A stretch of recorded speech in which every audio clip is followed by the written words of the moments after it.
사무엘상 3장 10절부터 14절까지 말씀입니다. 우리 찾으셨으면 우리 같이 읽도록 할까요? 우리 같이 읽겠습니다. 여호와께서 임하여 서서 전과 같이 사무엘아 사무엘아 부르시는지라 사무엘이 이르되 말씀하옵소서 주의 종이 듣겠나이다 하니 여호와께서 사무엘에게 이르시되 보라 내가 이스라엘 중에 한 일을 행하리니 그것을 듣는 자마다 두 귀가 울리리라. 내가 엘리의 집에 대하여 말한 것을 처음부터 끝까지 그날에 그에게 다 이루리라.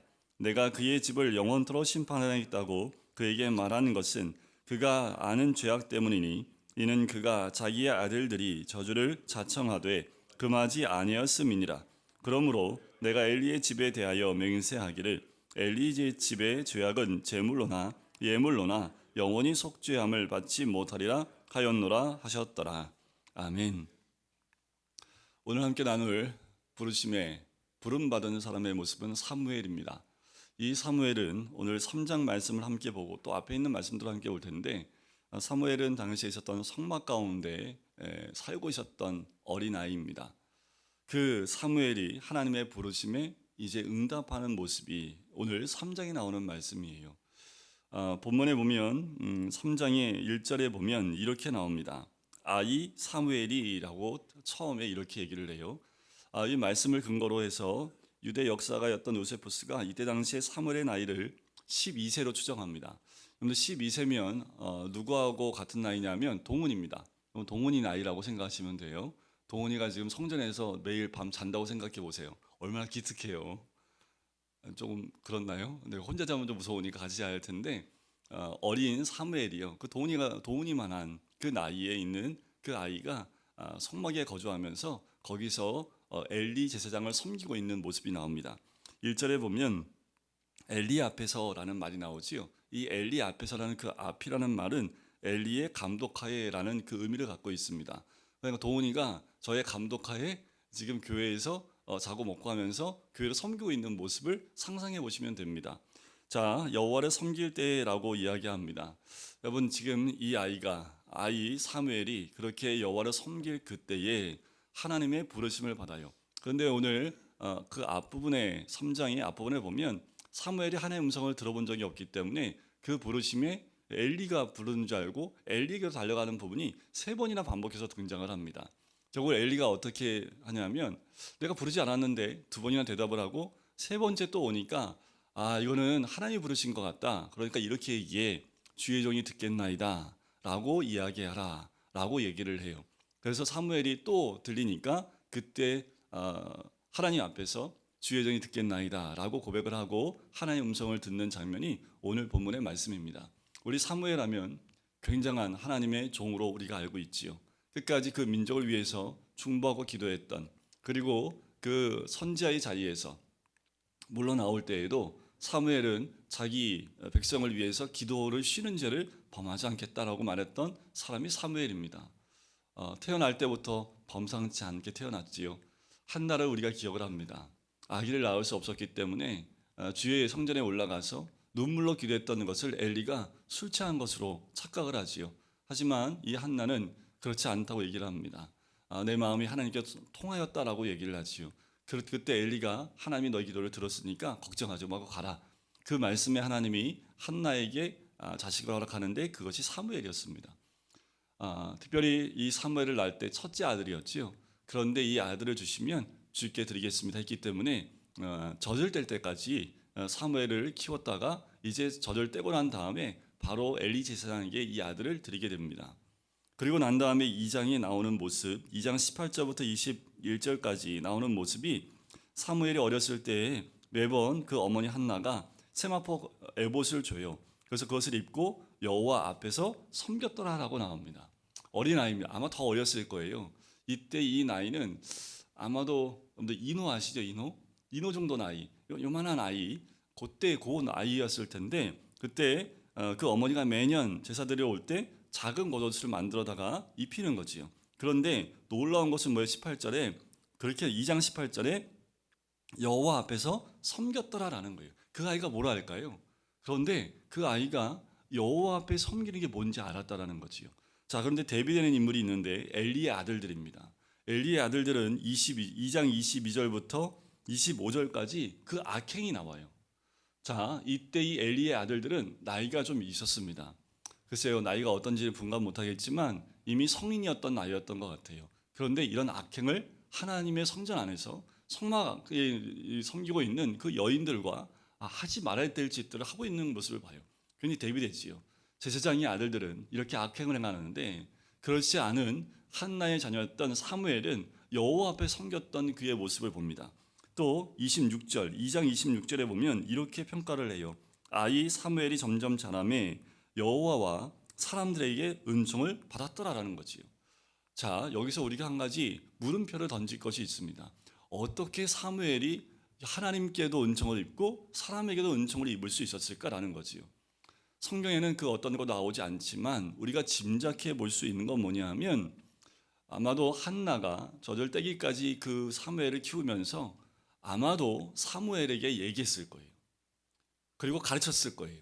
하나님은 어떻게 섬겨야 될지를 분명히 말을 하고 또 가르쳐주고 또 교육을 했을 겁니다.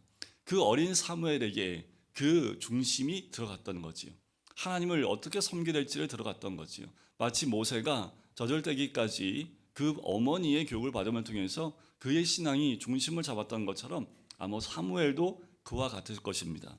그리고 18절에 봤던 것처럼 여호와 앞에서 섬겼던 그의 모습, 그리고 2장 30절 뒷부분에 보면 아마도 이 말씀이 사무엘로 하여금 하나님께 은혜를 입게 했던 그 말씀이지 않을까라고 짐작해 볼 수 있습니다. 30절 2장 30절 뒷부분에 보면 나를 존중히 여기는 자 내가 존중히 여기고 나를 멸시하는 자를 내가 경멸하리라라는 거예요. 요한은 이 말씀을 염두에 꽉 붙잡으십시오. 하나님을 존중히 여기면 하나님도 존중히 여기십니다. 하지만 하나님을 멸시하면 하나님도 경멸하시겠다라고 말씀하시는 거예요. 자, 이 말씀을 근거해 보면 엘리의 자식들은 어땠습니까? 여호와를 멸시했습니다. 하지만 이 사무엘은 어땠을까요? 여호와를 존중했던 거지요. 자, 이것을 통해서 사무엘이 그 어린 신앙 가운데 어떠한 믿음 가운데 있었는지를 알 수 있습니다. 자, 그때 그 당시에 그렇게 아이 사무엘이 대략 12살쯤 되었을 때 여호와를 섬기지요. 그런데 3장 1절에 뒷부분에 보면 이렇게 나옵니다. 여호와의 말씀이 희귀하여 이상이 흔히 보이지 않았더라. 그 말씀이 없어져 버렸다라는 거예요. 말씀이 없다는 얘기는 뭐냐면 하나님이 말씀을 들려주지 않으시고 또 선지자나 또는 제사장을 통해서 하나님의 음성을 들려주지 않았다라는 겁니다. 그 모습을 어떻게 표현하고 있냐면 2절 말씀에 이렇게 표현합니다. 엘리의 눈이 점점 어두워 가서 잘 보지 못하는 이 말로 표현해주고 있는 거예요. 이때 제사장 역할을 감당하는 엘리가 하나님 말씀을 대언할 수 있는 그 역할을 감당해야 되는데 엘리가 어두워졌다라는 거예요. 그런데 한 가지 빛이 남아 있습니다. 그게 3절입니다. 하나님의 등불은 아직 꺼지지 아니하였으며라고 지금 이 표현을 통해서 아직 하나님의 말씀과 하나님의 계획하신 하나님의 뜻이 꺼지지 않았다는 것을 표현하고 있다는 거예요. 여러분들 각 가정에 이 불이 꺼지지 아니하시길 주의로 간절히 축원드립니다. 여러분들 한 명이라도 그 어린아이 사무엘이 깨어있음을 통해서 그 불이 꺼지지 않는 것처럼 우리 가정에 한 명만 깨어있어도 그 등불은 꺼지지 않습니다. 가정에 한 명이라도 기도하는 그 기도의 자리를 떠나지 않으면 그 가정의 등불은 꺼지지 않아요. 다 어둡다 할지라도 한 명이 깨어있으면 그 한 명의 등불로 여러분들 그 가정은 살아나고 그 등불은 꺼지지 않는 거지요. 아울러서 우리 교회의 등불도 꺼지지 않기를 간절히 소원합니다. 촛불이 꺼졌는데 초가 다 타서 꺼진 거예요. 원래는 성막 안에 들어가면 이 등불은요 늘 제사장이 아침 저녁으로 이 등불이 꺼지지 않도록 거기에 기름을 넣게 되어 있습니다. 관리하게 되어 있다라는 거예요. 제가 관리를 못한 거지요. 새 걸로 바꿨어야 되는데 여러분 우리 가정에 그 등불이 꺼지지 않는 것은 잘 관리되어야 합니다. 자, 그렇게 이 어린 사무엘이 그 등불 안에서 꺼지지 않는 등불 안에 있었다라는 거예요. 그것은 사무엘이 깨어 있었다라는 것을 우리에게 보여줄 뿐만 아니라 이스라엘 민족 가운데 등불이 아직 꺼지지 않았고 하나님이 부르시는 부르심에 아직 반응할 수 있고 또 하나님의 부름을 받을 수 있는 사람이 아직 남아 있다라는 것을 등불이 꺼지지 않았음을 통해서 보여주고 있는 거지요. 그때 여호와께서 사무엘을 부르십니다. 여러분들 깨어있는 한 사람을 하나님이 부르시는 것처럼 하나님께서 사무엘을 부르세요. 어두워져 버린 엘리를 부르지 않습니다. 아무것도 모르고 한 번도 부름받지 못해서 이게 하나님의 소리인지 엘리의 소리인지도 분간할 수 없는 어린 사무엘을 부르신다라는 거예요. 여러분들 깨어 있어야 될 것은 언제 하나님이 부르실지 모른다라는 거예요. 여호와께서 사무엘을 부르시는지라 그가 대답하되 내가 여기 있나이다 하고 손살같이 달려갑니다. 누구한테요? 지금 엘리의 그 감독하에 있으니까요. 엘리에게로 갑니다. 그리고 엘리 근처에 가서 당신이 불렀기로 내가 여기 있나이다 라고 얘기를 해요. 근데 엘리가 내가 부르지도 않았는데 다시 가서 누워라 라고 얘기를 해요. 근데 6절에 다시 여호와께서 다시 사무엘을 부르십니다. 근데 듣지 못하면 하나님 반복해서 부르십니다. 올 한 해 주의 부르심을 한 번에 알아들으시길 간절히 소원합니다. 네? 여러분들 모세는요. 환경이 달라진 모습을 보고 달려가고 그것을 보려 갔을 때 여호와를 만났던 것처럼 우리가 아직 사무엘은 한 번도 그 경험이 없었기 때문에 어린 나이였기 때문에 그 소리를 들었음에도 불구하고 구분을 못했던 거지요. 하지만 2024년도에는 우리가 깨어서 하나님 부르실 때 반응할 수 있고 또 달려갈 수 있는 우리가 되었으면 좋겠습니다. 자, 6절에 보니까 다시 사무엘을 부르세요. 그랬더니 사무엘이 일어나서 엘리에게 다시 갑니다. 당신 나를 부르셨기로 내가 여기 있나이다. 대답하니까 아들아 내가 부르지 아니하였으니 다시 누우라 라고 얘기를 해요. 7절에 보니까 사무엘이 아직 여호와를 알지 못하고 라고 나옵니다. 자, 하나님의 음성을 듣지 못하고 부르심에 반응하지 못했던 이유가 뭐예요? 7절에 여호와를 알지 못하고라는 거예요. 여기서 알다라는 그 표현은 히브리말로 야다라는 말을 쓰는데 이거는 어떻게 아는 거냐 하면 글로 배운 하나님이 아닙니다. 여러분들 하나님은 글로 배우면 안 됩니다. 처음엔 글로 배우지요. 말씀으로 배워요. 하지만 그것으로 아는 것으로 끝나는 것이 아니라 여기서 알다라는 그 말은 여러분들 저하고 만나서 대화해보고 얘기하다 보면 하루 이틀 대화하고 얘기하다 보면 제가 어떤 사람인지 알지요. 근데 저를 너무도 잘 아는 사람이 누굴까요? 저를 그래도 가장 100% 알고 있는 사람은 딱 한 명밖에 없습니다. 애들도 저 잘 몰라요. 아내 외에는 잘 모르겠지요. 아내는 거의 100% 남편을 안다라고 할 수 있죠. 그 암입니다. 경험에서 오는 암, 그리고 가장 가까이에서 늘 함께함을 통해서 모든 것을 함께함을 통해서 아는 알미예요.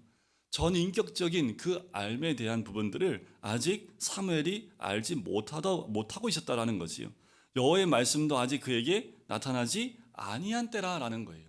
아직 사무엘이 어리기 때문에 그 말씀도 나타나지 아니한 때입니다. 아, 이해가 돼요. 하지만 여러분들 우리에게는 하나님이 이런 이해하심이 없습니다. 왜? 우리는 이미 하나님 만났고 하나님을 말씀을 통해서 받기도 했고 2024년도에는 그 말씀을 이미 우리가 받았기 때문에 24년도에는 주의 부르심에 우리가 반응할 수 있도록 우리가 깨어있는 모습이 있어야 될 줄 믿습니다. 자, 세 번째 하나님 부르십니다. 그때 엘리에게 또 가요. 당신이 나를 부르셨기로 내가 여기 있나이다. 이 점 되면 막 짜증나는 거 아니에요? 자다가 지금 세 번 깨니까 나이가 좀 많은데 엘리가 잠이 그 어르신들 한 번 깨면 또 못 주무시잖아요. 지금 엘리 어르신이요 지금 세 번이나 깨니 얼마나 짜증이 날까요? 근데 엘리가 아직 감각이 살아있는 거지요. 어둡긴 해요. 눈이 어두워서 깨달음이 없긴 한데 세 번 반복하다 보니까 아, 이거는 지금 하나님이 사무엘을 부르시는 거구나 라고 깨닫게 된 거지요. 그래서 이렇게 얘기를 합니다. 9절에 보면 사무엘에게 얘기를 해요. 여호와여 말씀하소서 주의 종이 듣겠나이다. 그 말대로 순종합니다. 참 사무엘은 아직 어리지만 그를 가르치고 있는 엘리의 말에 100% 순종하는 모습을 봐요. 10절에 보면 네 번째 부르십니다. 그때 사무엘아 부르시는지라 사무엘이 이르되 말씀하옵소서 주의 종이 듣겠나이다. 딱 들었는데 무슨 말씀하세요? 엘리 가문에 대한 하나님의 심판의 메시지를 주십니다. 얼마나 그 어린 나이에 사무엘이 얼마나 많이 떨렸을까요?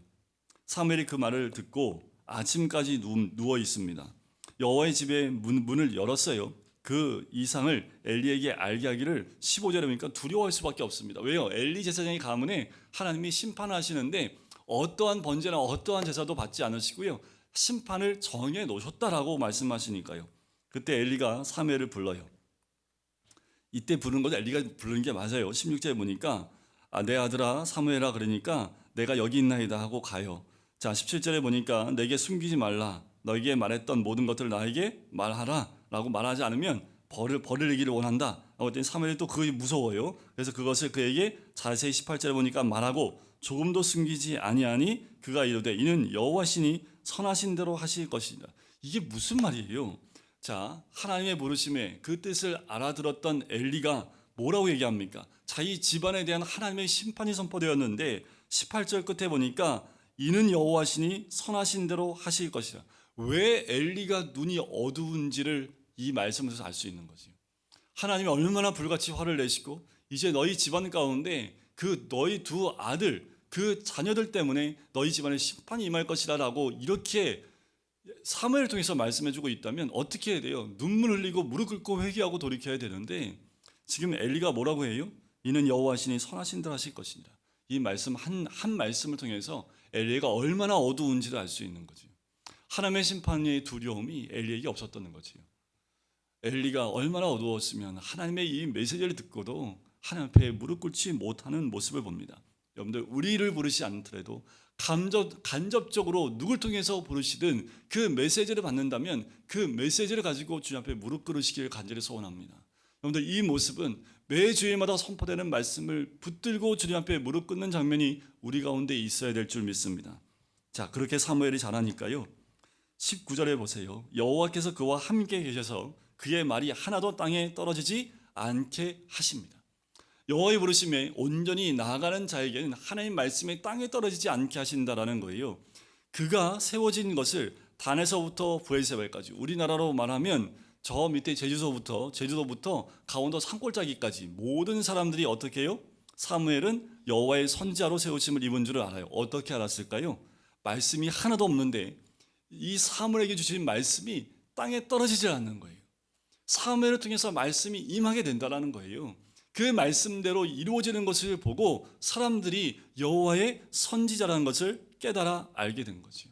여러분들, 우리 가정에, 더 나아가서 우리 교회에 우리 모두가 하나님이 인정할 만한, 또 모든 사람들이 인정할 만한 그 말씀 가운데 있는 하나님의 사람이 되시길 주의 이름으로 간절히 축원드립니다. 주의 부르심은 그 말씀의 순종입니다. 주의 종이 듣겠나이다라는 그 말씀 안에는 순종하겠습니다. 그 말씀을 따르겠습니다 라는 고백이 있는 듣겠나이다입니다. 여러분들, 응답하는 것은 바로 순종하겠습니다. 주의 종이 듣겠습니다. 그것이 바로 응답입니다. 여러분, 우리가 그냥 듣고 흘려버리는 말씀이 아니라 그 말씀에 순종하겠습니다 라고 했을 때 주님께서 그 말씀이 땅에 떨어지지 않게 함께 하시는 은혜가 있을 줄 믿습니다. 21절, 3장 21절 마지막 절인데요.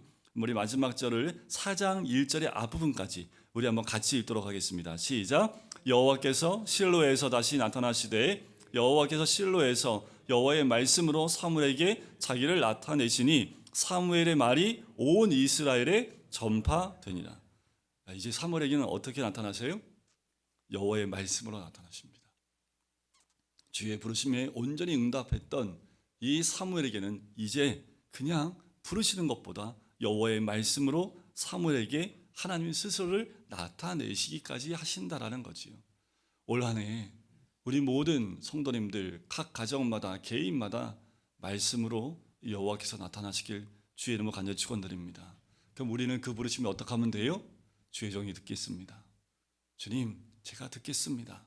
이렇게 응답할 때 하나님은 우리 각 가정과 개인과 2024년에 우리를 어떻게 인도하실지를 직접 말씀으로 우리 가운데 나타내시는 하나님의 은혜가 있는 줄 믿습니다. 우리가 올 한 해는 그렇게 주님께 응답하시기를 간절히 소원합니다.